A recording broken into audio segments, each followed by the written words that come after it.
अस्सलाम वालेकुम व्यूअर्स, ईद उल अज़हा में अब चंद ही रोज़ बाकी हैं और घरों से बकरों की आवाज़ें आना शुरू हो चुकी हैं।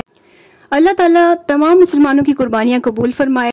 आज की इस मुख्तसर सी वीडियो में हम देखेंगे कि बकरे के गोश्त का कौन सा हिस्सा कौन सी डिश बनाने के लिए मौजू तरीन है।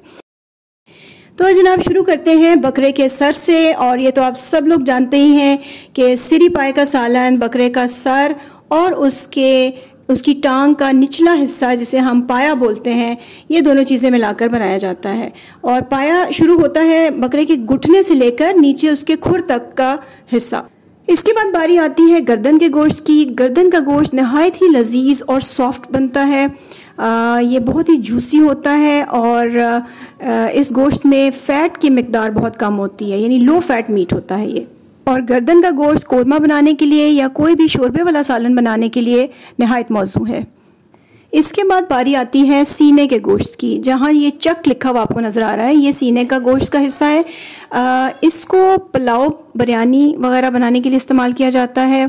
इसमें हल्की सी लेयर फ़ैट की होती है, लेकिन पुलाव में या चावलों में वो पसंद की जाती है। और इसके साथ ही मिला लेते हैं पसलियों का नीचे वाला हिस्सा। ये जहाँ रिब्स लिखा हुआ आपको नज़र आ रहा है, इसमें जो नीचे वाला पार्ट है वो पसलियाँ हैं, उनको भी पुलाव बनाने में ही इस्तेमाल किया जाता है या चावल किसी भी किस्म के बिरयानी वगैरह। अलबत्ता जो ऊपर वाला हिस्सा है वो रीढ़ की हड्डी से लेकर आगे 5-6 इंच तक का जो पार्ट है उसको चाँप बोलते हैं।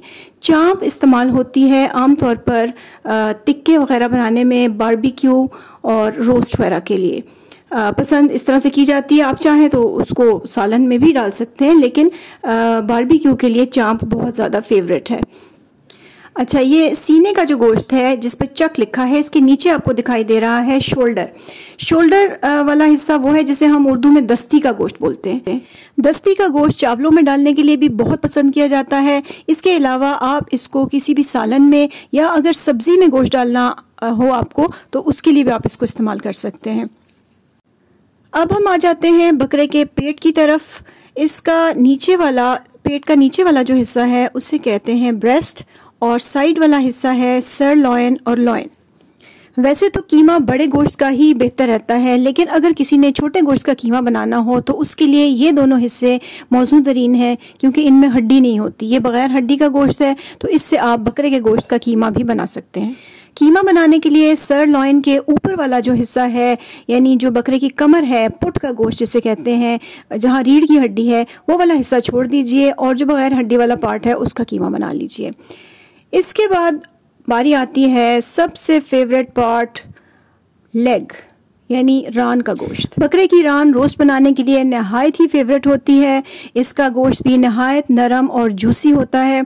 और अगर आपके दस्तरखान पर किसी दावत में बकरे की रान रोस्ट करके रखी गई है तो उस दस्तरखान की शान ही दोबाला हो जाती है। मैं उम्मीद करती हूँ कि मेरी ये वीडियो आपको पसंद आई होगी।